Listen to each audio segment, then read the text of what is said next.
Alright, hello everyone. Here we are back for a Golf Clash tutorial, and this is going to be for the rookie tournament of the Festive Cup, and I'm kind of torn between either a Marlin ball or a Navigator as to what I'll use. So the Navigator will give me just a little bit of extra wind resistance, which gives you kind of a little bit more of a percentage chance that you'll be able to get it.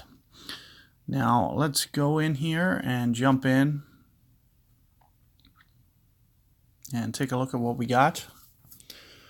Of course, if you have seen some other guides, I did a shot very similar to this in the Christmas tournament last year. So especially if you have the notebook app, you'll see that I'm going to play it the same. The only thing that's a little bit different is we have a different wind angle in this tournament in comparison. So what I'll usually do, and it might be nice to have a little bit of that little bit of extra power, that little bit of extra range, and especially,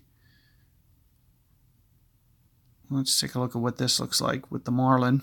But you can see what my opponent's doing, trying to go at this with the Saturn. That's what I'm going to recommend. The only difference from his setup versus what I typically do is I'm going to play the side hill and try to get it to roll in down towards the cup, as opposed to just kind of trying to like stop it on the cup like that, to where like the fourth hop hits it into the pin or whatever.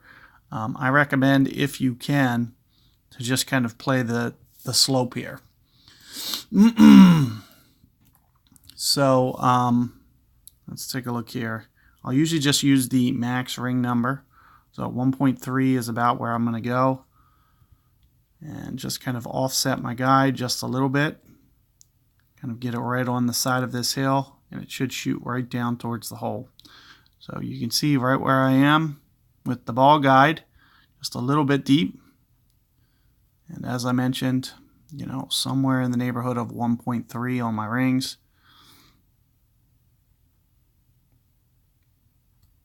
Perfect ball.